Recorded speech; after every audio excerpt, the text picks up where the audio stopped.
Ladies and gentlemen, another episode of Ball Dominant is here. And I told you guys I was going to give maybe a week and some change to let the NBA season play out just a little bit before I start going with my takes and before I start going and seeing what these teams are actually about. So you guys are here for the second episode, or not the second episode, but like the 12th episode of Ball Dominant. If you guys are here and you guys are watching, thank you. And if you guys are here and you guys are brand new, be sure to like, comment, and subscribe. Today we're going to be talking about Tyrese Haliburton and the Indiana Pacers, Chet Holmgren in his breakout season, Paolo Branchero's 50-point game, the Lakers, the New York Knicks struggles, and a whole lot more. Let's get right into it. The first thing I want to talk about is, can the Boston Celtics win 74 games this season? Now, before we get crazy in the comment section, before people rush to my comment section and say, oh, we've had such a big gap since the team has won 70 games between 1995 and 1996, all the way to 2015 to 2016. That's about a 20-year gap. So to say the Boston Celtics can win 74 games is kind of crazy. But I do like to think that there are some similarities between this Boston Celtics team and the 2015-2016 Golden State Warriors team.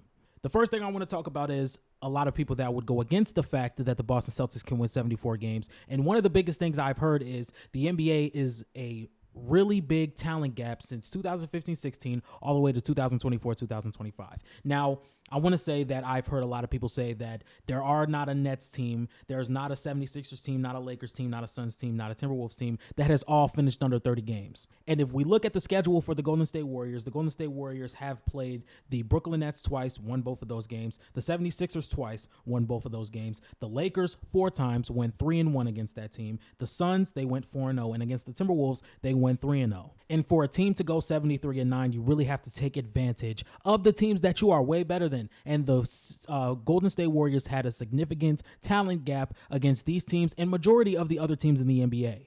But I would debate that with the Boston Celtics also having teams in their NBA era with guys like the Detroit Pistons, the Washington Wizards, the Brooklyn Nets once again. And there are a lot of teams in the NBA that are just not as talented as the Boston Celtics. This year, per ESPN, there are 6 teams projected to win under 30 games. And those 6 teams are the Pistons, Nets, Hornets, Jazz, Blazers, and Wizards. And if we look at the Boston Celtics schedule, they play the Pistons 3 times. They play the Nets 4 times due to division. They play the Hornets 3 times. They play the Jazz twice, the Blazers twice, and the Wizards 3 times.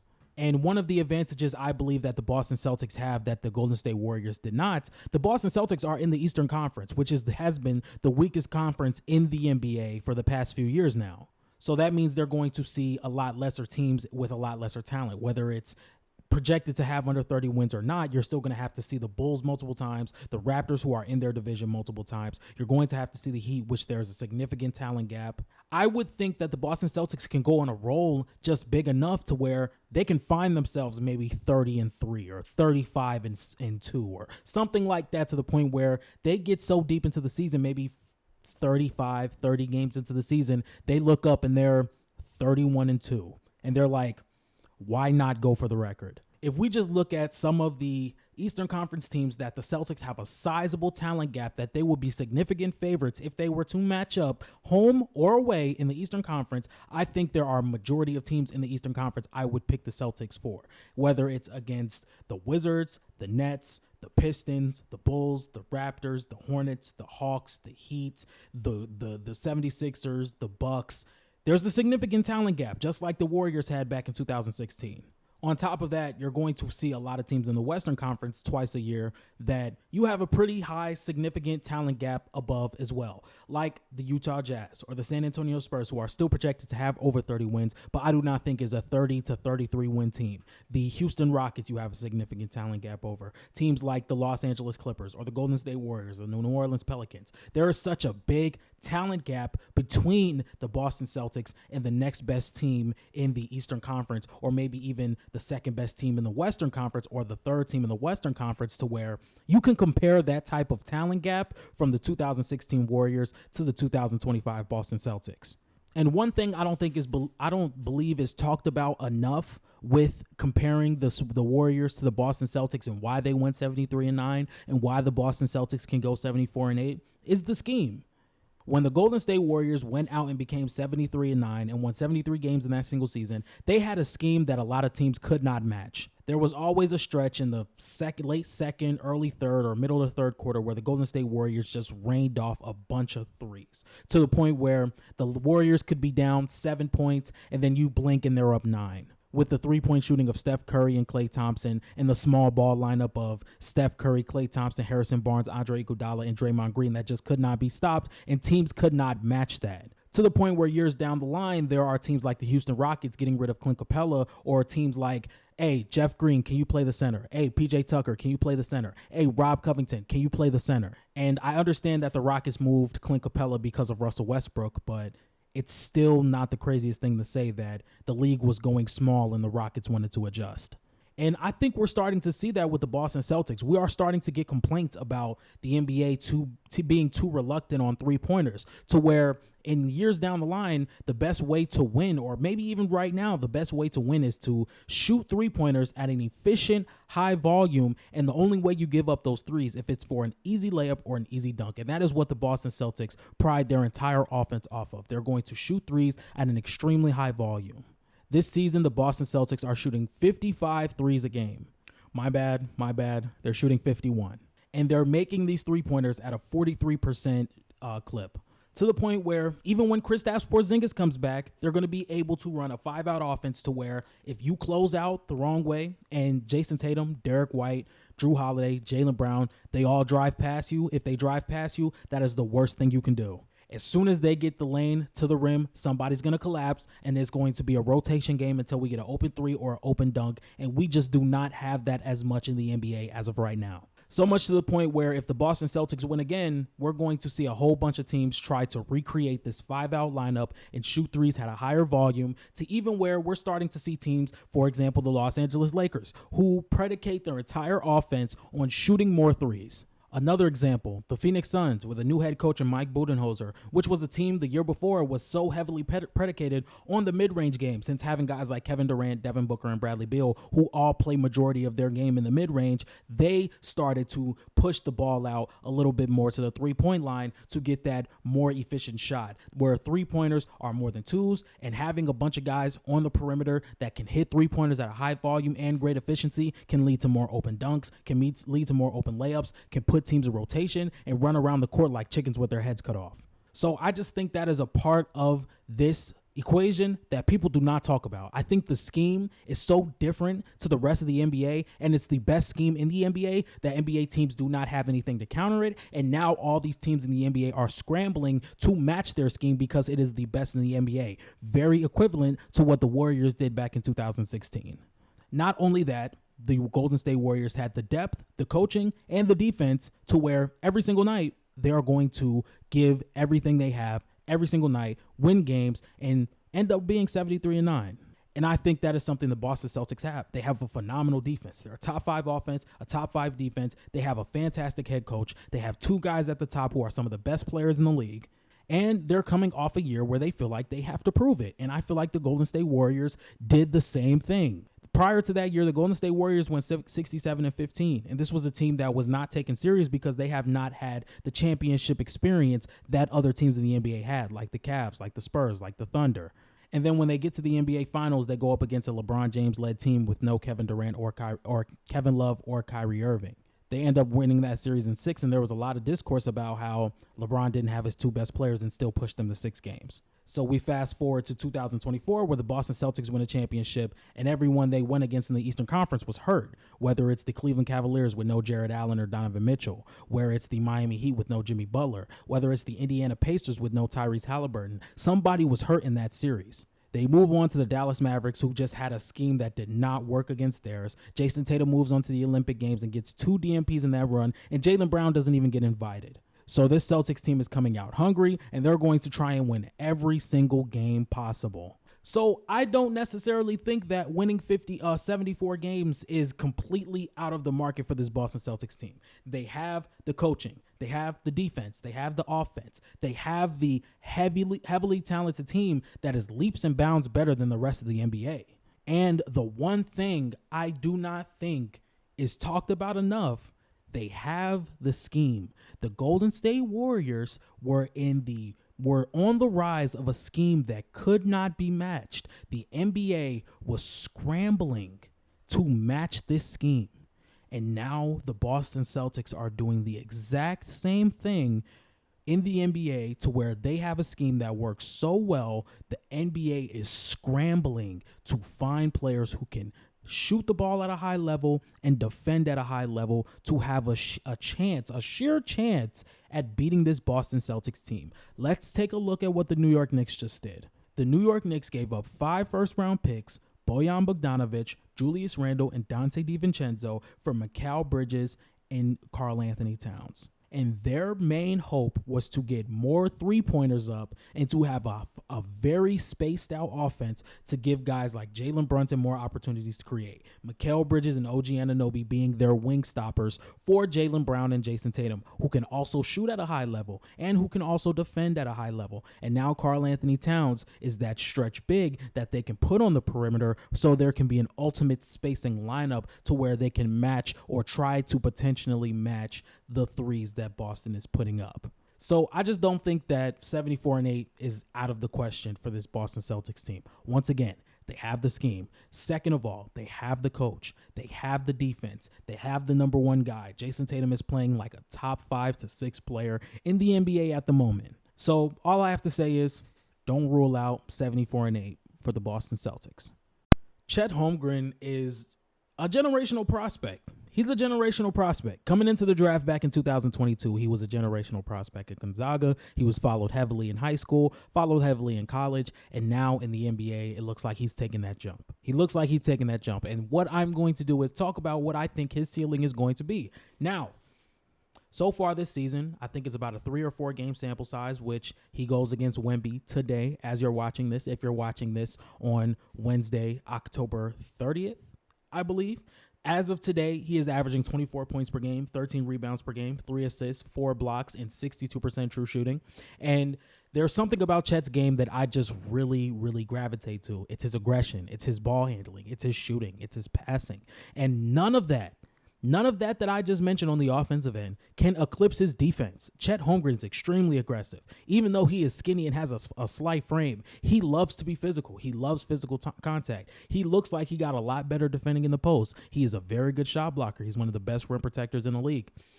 And something that I really, really love to see from him this season is just him being more aggressive on the offensive end, whether it's him getting downhill and getting to the rim, whether it's him working in the mid-range, whether it's him driving, getting the defense to collapse and making the right pass. Chet Holmgren is doing it all.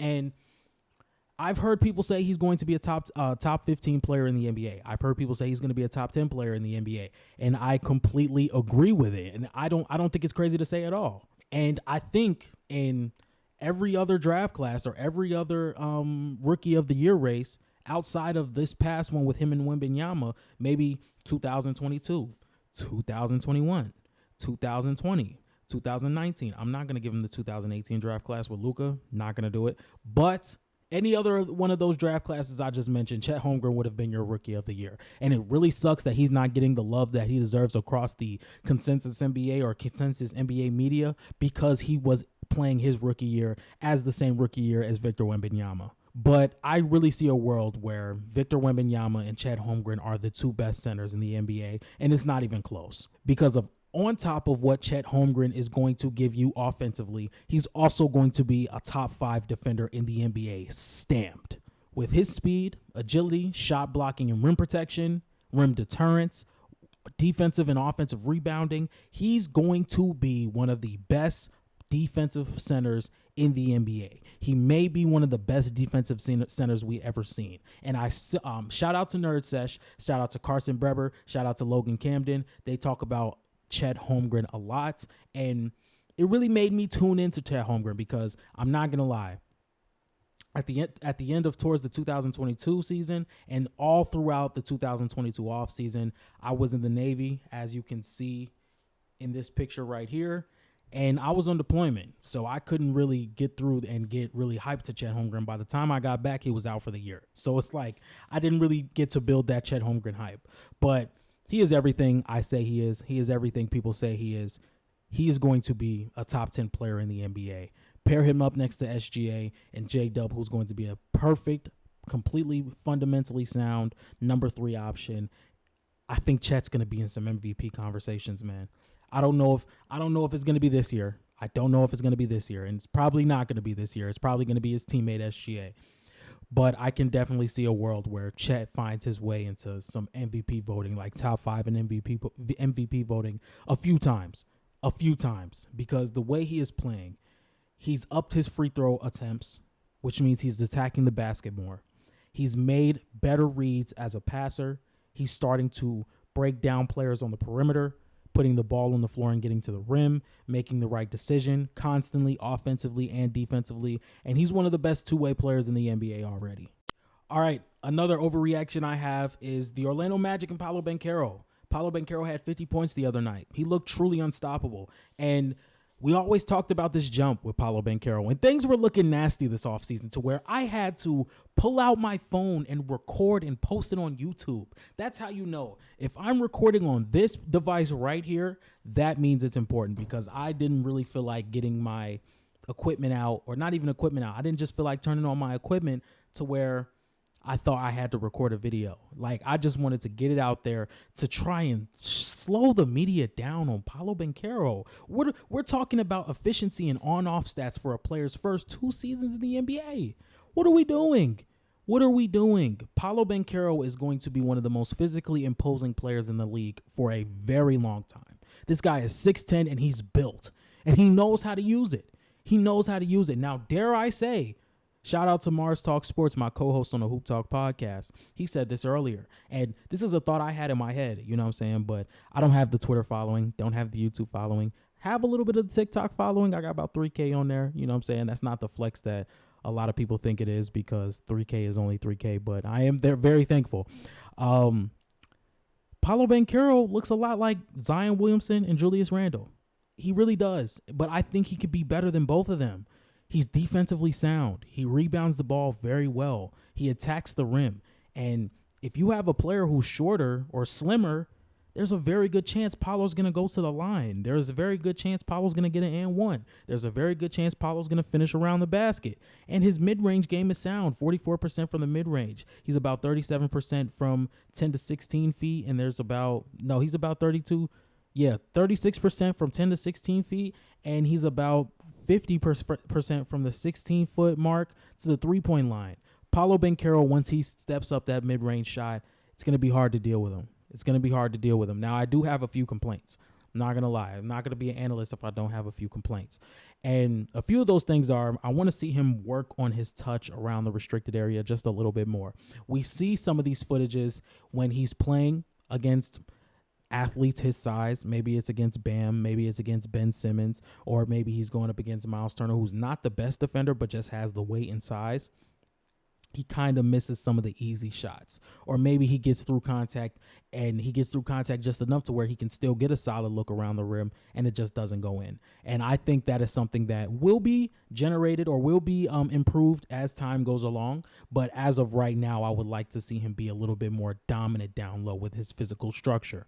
So a few things that I would love to see, or a few things that I think are going to happen in the near future. I think Paolo Branchero is going to build a post game. I think that's almost guaranteed. I think he's going to build a post game. I think his post fadeaway is going to be very dangerous in the upcoming years. I think his playmaking out of the post is going to be very effective in the coming years. And I think he has all the tools to be an offensive engine. He's shooting the three with a lot more confidence. He's shooting the mid-range, which he did very well in the playoffs, which was about 54% for mid-range through a 7-game sample size.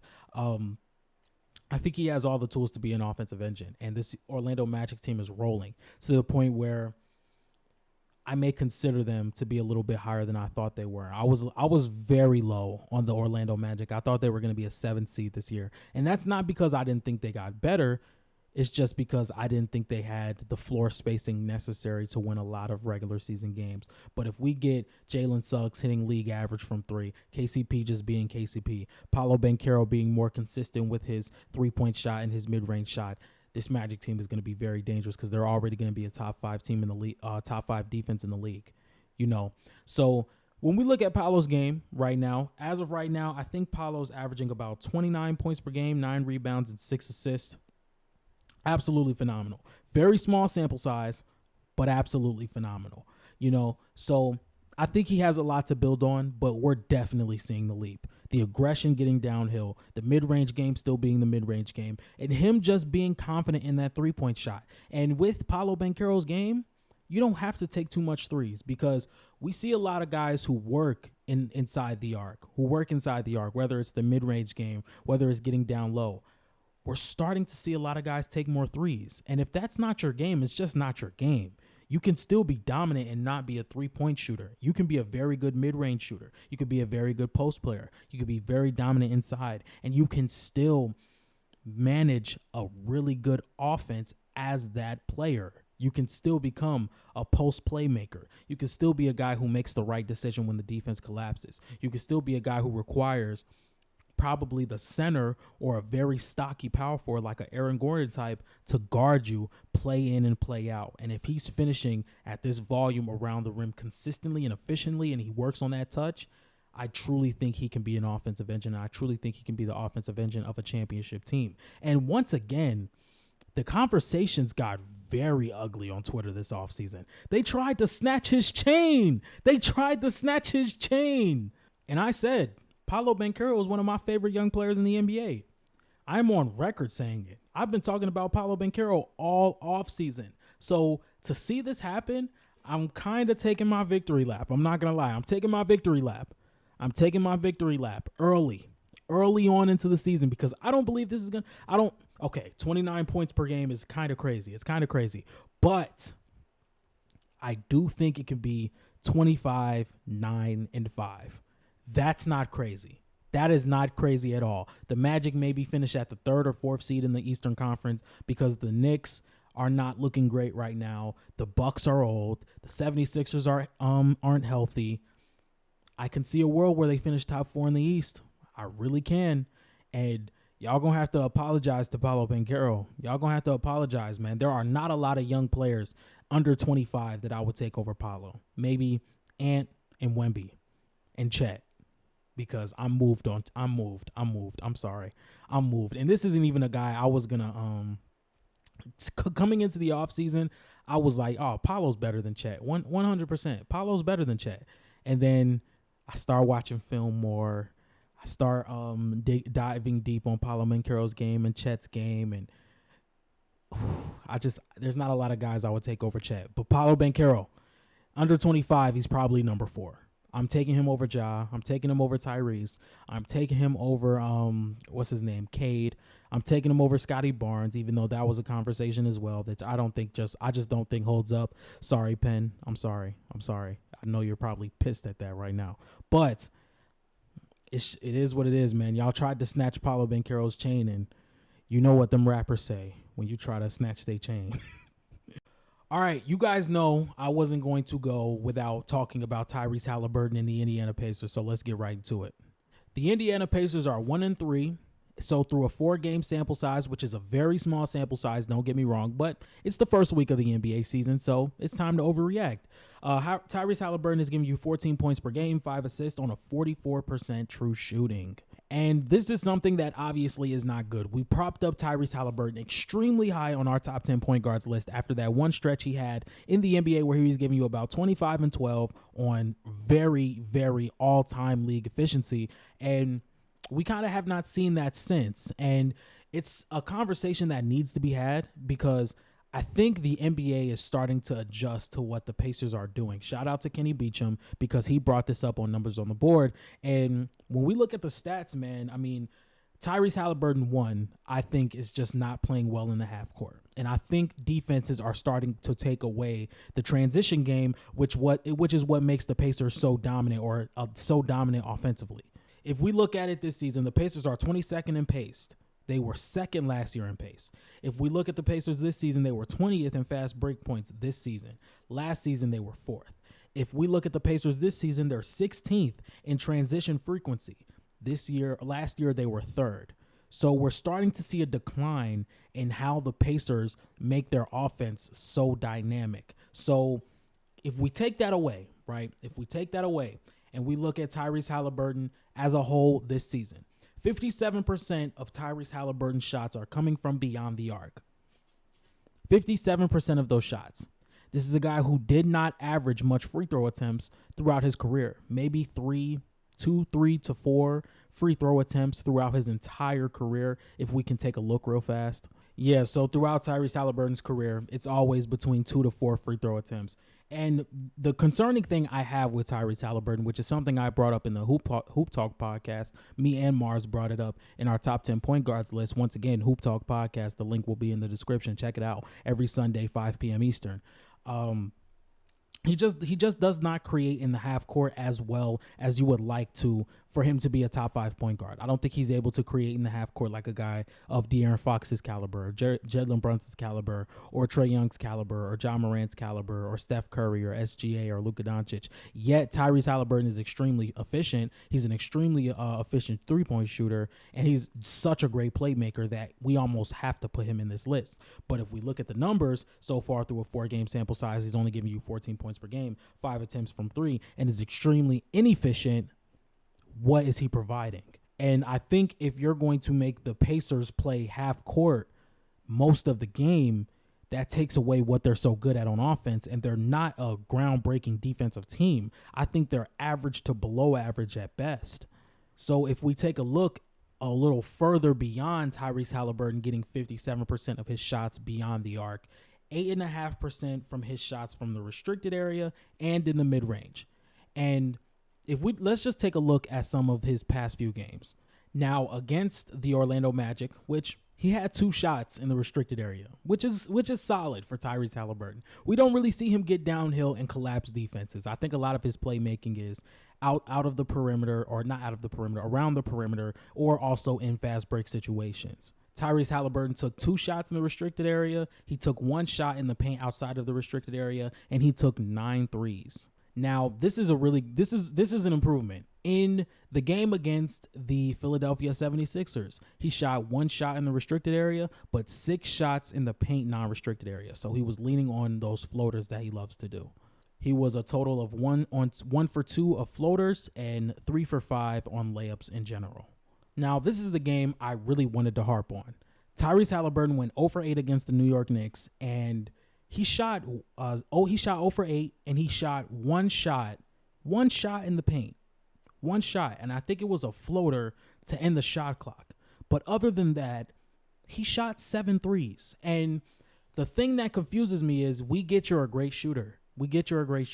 And if you're not going to make these shots efficiently, I would like to see him make the shots easier for himself. If the shot's not falling, let me get downhill. Let me get to the free throw line. Let me try and catch a rhythm. And this is not even like the entire Pacers team was just leaning on him. I don't think a single player in that game made a 3, or a single player in that starting lineup for the Pacers team made a 3. I think Miles Turner was 0 for 3. I think Pascal Siakam was 0 for 5. There were plenty of players who just weren't shooting the ball well. And for a guy like Tyrese Haliburton, who has the entire team running through him, I would like to see him take more shots, 1, and I would like to see him get to the free throw line and make his life easier from just hitting jump shots and depending so much on the 3 ball. And like a lot of these point guards in the top 10 list, they have a set of moves that they can use, or they have a set of athletic abilities or just ball handling abilities to where they can make shots easier for themselves. They can create space. They can get downhill. Trae Young with the ball handling ability. Jalen Brunson with his footwork in the mid-range and in the post. Steph Curry with his gravity off ball and the way he moves off ball. The way SGA can drive and the way SGA can finish in the mid-range area. John Morant's athleticism. De'Aaron Fox's quickness and athleticism. All these guys have something they can lean on to create space for themselves. I just don't think Tyrese Haliburton is the athlete these guys are. And I don't think Tyrese Haliburton is the ball handler that these guys are. And Hallie is a fantastic point guard. You know, he's a fantastic point guard. But the way he plays, you know he's going to pass the ball before he looks to score. And I think the NBA is trying to adjust to that, to the point where they're going to make you score. Tyrese, we want you to shoot as much shots as possible. You know, This is a guy who has the offense built around him because he runs an offense to a T with the situation around him with guys like Miles Turner, Pascal Siakam, Andrew Nembhard, Aaron Nesmith, Benedict Mathurin, Obi Toppin, Ben Shepherd. All these guys are built and tailored around Tyrese Haliburton's skill set. It is in the transition. It's in fast break points. It is just getting the ball off the glass and going. And the NBA is really trying to take that away, and it's very tough to see Tyrese Haliburton struggle in the half-court setting. So let me know what you guys think about Tyrese Haliburton. Do you think that the Indiana Pacers are going to be able to figure out their issues, or do you think this is going to be an ongoing thing for the rest of the season? Now, the Los Angeles Lakers. If you guys know me, you know I am a Los Angeles Lakers fan. Always have been, always will be. Always have been, always will be. You feel me? So the Lakers are 3-1 after a heartbreaking loss to the Phoenix Suns where we were up 18 points. We let that game slip through our hands. Sucks to see. But the Lakers are 3-1. They look a lot better with JJ Redick. You know, a lot of the things, or the one thing that JJ Redick has really emphasized on is crashing the glass, because we were one of the bottom teams in the league in offensive rebound percentage. So let me just give you some offensive rebounding numbers. This Lakers team is 10th in rebound chance percentage and 10th in offensive rebound chance percentage. They lead the league in paint touch points and 28.5 paint touch points per game. This Lakers team is really good. And JJ Redick is starting to get the best out of the players that were given to him when he taken the job as the head coach.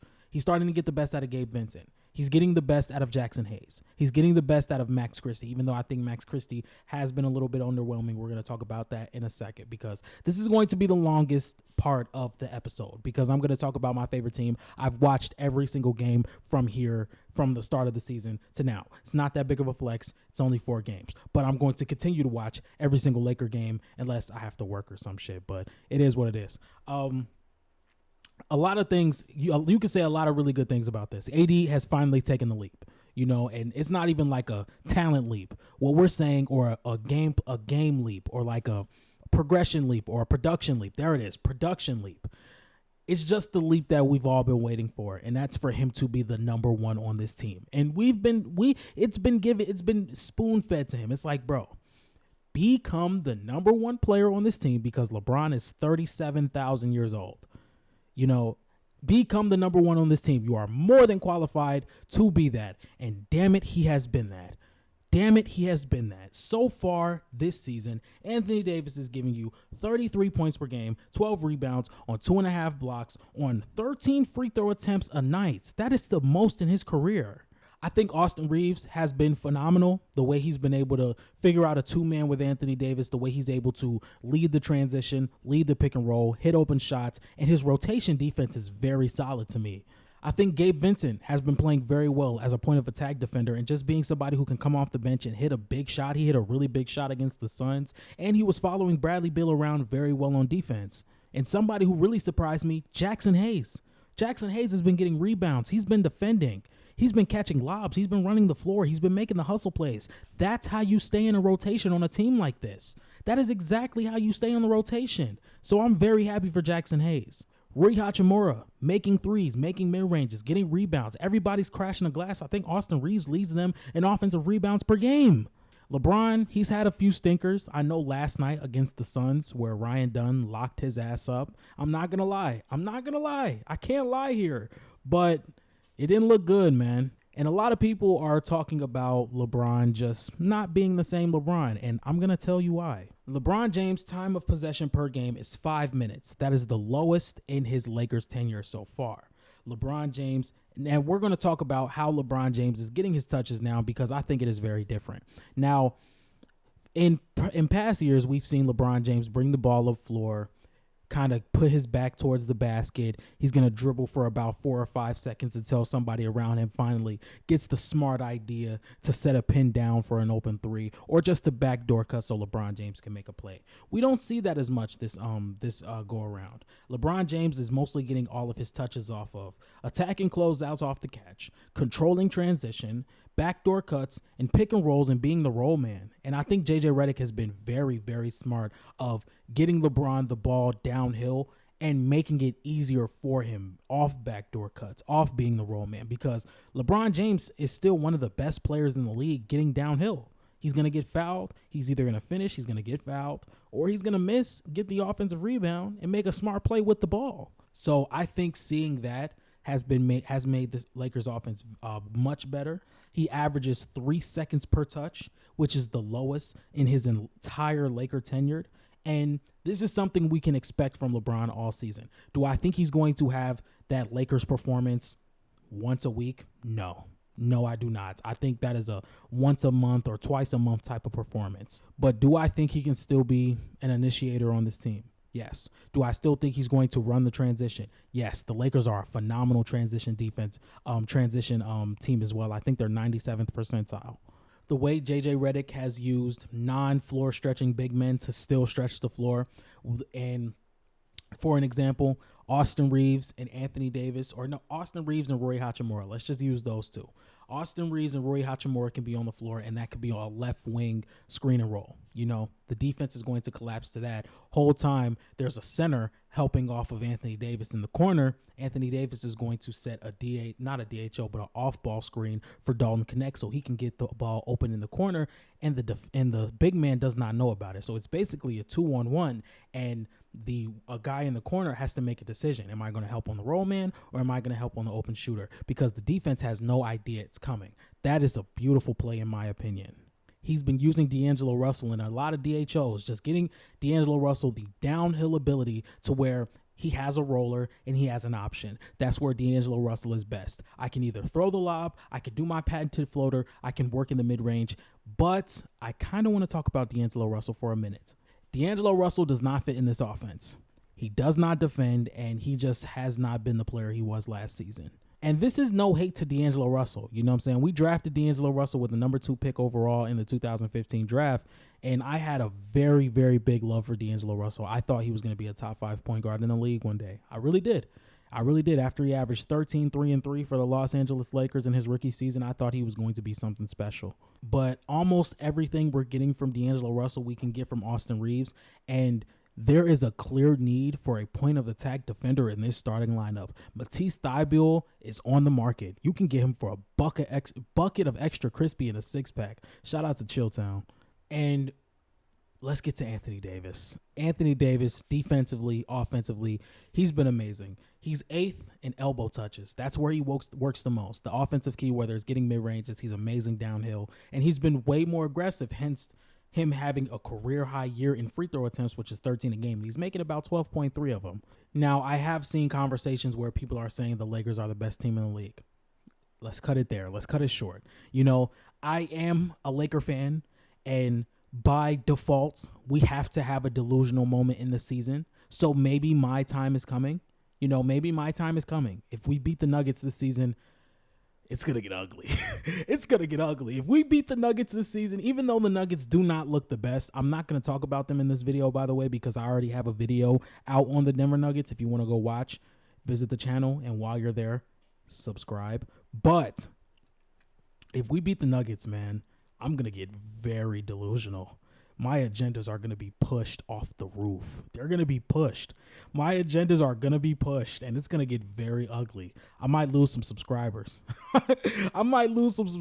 Bro. If we beat the Nuggets, or if we beat the Thunder, or if we beat the Celtics again in Madison Square Garden like we did last year without LeBron or AD, my agendas are going to get nasty. I'm trying to relax, because when the Lakers look really good, we've seen this last season. The Lakers look really good. There are stretches where the Lakers look really good, but we still find our way to being a play-in team, and we have to scratch and claw our way into the playoffs. I don't think JJ, LeBron, AD, Austin Reeves, I don't think any of them want that this season. I think they want to finish as a top 6 seed in the Western Conference. I don't want to see another play-in game with the Lakers. I do not want to see another play-in game. After the Zion game, after the game against the Pelicans, it kind of gave me the notion that we're not built for playing games anymore. We can't have it. We can't have it. We cannot have it. I'm going to keep saying it. We cannot have it, But there are moments when this Lakers team looks really good, but let's just not be the Lakers and screw it up. This Lakers team can win 3 out of the next 7. They can lose 4 out of the next 7 games. And I won't be shocked because it's the Lakers. But there is a coaching change in J.J. Redick, and that's what has me the most excited. That's what has me extremely, extremely excited, man. J.J. Redick is doing his thing with his defensive schemes. And let's talk about the coaching staff as a whole with Nate McMillan and Scott Brooks. Those guys, as a veteran presence for J.J. Redick, has done a lot. And I can't say I'm not excited, man. I love how he's using the team. I love his offensive schemes. I love his defensive schemes. And he's putting us in a position to win every single night. And when the jump shot is falling, this Laker team is very scary. All right, ladies and gentlemen, probably the last topic of discussion for Ball Dominant. And then we're going to get up out of here. The New York Knicks are pretty disappointing. And I think they're a 1-3 at the moment. And as of right now, their signings don't look like they've helped the team. Their signings have looked like they have not helped the team. And something I alluded to earlier in the episode when we were talking about the Boston Celtics, the Knicks tried to replicate what the Boston Celtics were doing, and that was having a 5-out lineup and having 3-and-D guys around Jalen Brunson to try and help this team improve as much as they possibly could. They cost a lot of their depth. They cost a lot of their draft picks in the future, and they ruined a lot of their defense, especially their backline help with guys like Isaiah Hartenstein not being able to be brought back, and now Mitchell Robinson is your only defensive center on the roster, and he's injury prone. So one thing I want to talk about the New York Knicks and how I have seen things as of right now. So first thing I want to talk about is Karl Anthony Towns and how he has to be more aggressive. He has to take more shots. As of right now, Karl Anthony Towns only takes 9 shots a game. 9 shots a game. A guy you gave up in Dante DiVincenzo and Julius Randle is only shooting 9 shots a game. Once again, it's only 4 games into the season, but we're going to overreact because that's what we do around here. That is what we do in the NBA community. We take a 2-game sample size and we overreact. Trae Young was moving off ball a little bit last season, and everybody was, it's Trae Young. He's moving off ball now. The Hawks are going to be fantastic. So against the Celtics, he was 0 for 1 in the restricted area. Against the Pacers, he was 1 for 5 in the restricted area. And against the Cavs, he was 2 for 3 in the restricted area. This is your starting center, by the way. This is not Tyrese Haliburton. This is your starting center. And I think Karl Anthony Towns' limited post play is why a lot of people are switching screens. And it kind of throws a wrench in what the entire offense was supposed to be, because this was supposed to be a heavy pick and pop offense with Karl Anthony Towns being the spot up shooter that he is, and Jalen Brunson, as well as he is getting downhill, how good he is in manipulating the defense and getting to the free throw line, how good he is around the rim. And you're supposed to have 3-point shooters around it. So let's debunk that entire thing. The Mikal Bridges thing, he has not been aggressive around the 3-point line. He works a lot in the mid-range. Shout out to Joel Morant. Josh Hart, he's never going to be a factor around the 3-point line, at least not this season. He could shoot 40% from 3 all year, and people in the playoffs are still going to dare him to make that shot consistently. That's just how it is. OG Anunoby is a solid 3-point shooter, but when you run this pick and roll with Karl Anthony Towns and Jalen Brunson, teams are just going to switch it. They're just going to switch it because Karl Anthony Towns is not a threat to punish you. He's not a threat to punish you around the rim. So like the Celtics did, and they're like, okay, we're going to put JT on Karl Anthony Towns. We're going to put Jason Tatum on Karl Anthony Towns. And we're going to put Drew Holiday on Jalen Brunson. So if you want to run that pick and roll with Karl Anthony Towns and Jalen Brunson, we're going to switch it. Now Jalen Brunson has a way stronger, more athletic, lengthier defender on him. And Karl Anthony Towns is going to be on the perimeter against one of the best perimeter defenders in the league. He's not the best. He's not a good player to be putting the ball on the floor, and that's going to be a turnover against Drew Holiday. And then when he shoots the ball, he's going to have a hand in his face, and it debunks the entire offense. It debunks the entire offense. It debunks the entire offense. The offense you gave up 5 first-round picks, Bojan Bogdanovic, Julius Randle, and Dante DiVincenzo for. It debunks the entire offense, and teams see it. Teams see it. Cat is not punishing anyone for switching. He's not. And when you have these versatile defensive teams like the Magic and like the Celtics and like the Cavs, they're going to be able to do that. They're going to be able to do that. That's just how it works. That's just how it works. Hey, Jalen Suggs, guard go take a guard at Jalen Brunson. And hey, Jonathan Isaac, I need you to go guard Cat. Set that screen and roll. I dare you. I dare you. That's just how it is, man. And it sucks. It sucks because I like the New York Knicks. I like the New York Knicks a lot. But it debunks the entire offense. And I'm going to keep saying it because they spent so much on trying to improve this offense and trying to build a true championship team around Jalen Brunson when I'm on record saying this. You should have just gave the Nova Knicks a year. You should have just gave this Nova Knicks team a year. Just give them a year. And if the reports are true about Dante, which I think they are, I think Dante DiVincenzo was not happy with his role, even though majority of the places he was going to go, if he wanted to play winning basketball, he was going to be a backup unless he would have went to Milwaukee. If he would have went to Milwaukee, he'd be starting day one. He'd be starting day one. But I just don't know how comfortable. I just don't know how comfortable you're going to be with letting Karl Anthony Towns basically punish other teams for switching. And if he's going to be able to do that. And the regular season, I don't care. Like, he can punish Jordan Poole in the regular season all he wants. But when you get to the playoffs and you're going to have to punish a more perimeter-oriented defender like Jalen Suggs or like Drew Holiday, and you have some of these better defensive teams around you, or like a team like the Miami Heat who have Jimmy Butler and Bam Adebayo and Khalil Ware should be getting some minutes soon, and Jaime Jaquez. I don't know, man. This is a type of offense that looks really easy to scheme against, especially after seeing what the Celtics just did. So hopefully the Knicks can figure it out. But I'm telling you, I would have gave it a year. I would have gave Dante DiVincenzo and these Knicks. If you had any chance to give it a year, I would have given it a year. So that's my take on the New York Knicks, man. That's really it. Ladies and gentlemen, this has been the 12th episode of Ball Dominant. And if I'm wrong about it being the 12th episode, I'm going to look very stupid. Either way, the episode is going to be right in this corner. It's going to be right in this corner. Right in this one.